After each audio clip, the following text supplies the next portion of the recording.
Cette variation des taux de change dans la République démocratique du Congo est liée à l'environnement économique international qui, comme vous le savez, est caractérisé ces derniers temps par la crise en Ukraine, mais aussi cette crise énergétique qui frappe le monde. Ça fait qu'il y a la décroissance sur le plan de l'économie mondiale. Mais au-delà de cela, la cause principale, ça peut être ces derniers temps et en fait les recours au financement monétaire interne.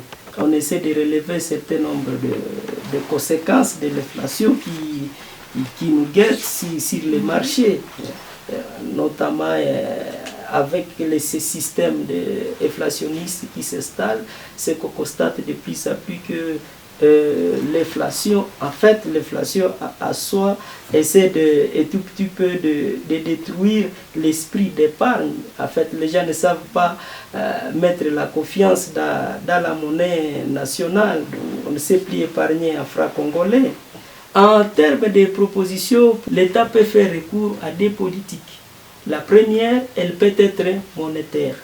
Et en usant un certain nombre d'outils. Et là, l'instrument principal que le gouvernement peut utiliser ici, c'est entre autres la Banque centrale. Donc, elle peut chercher à rétablir l'équilibre entre la masse monétaire et le niveau de transaction. D'autant plus que notre économie est extravertie, donc elle dépend quasiment des importations. Et d'ailleurs, la plupart des importations, l'inflation que nous subissons, c'est aussi une inflation de la demande. Ça veut dire que c'est aussi, d'une part, une inflation importée, étant donné que les coûts de production augmentent à l'extérieur, et nous sommes obligés d'acquérir aussi les biens à des prix élevés.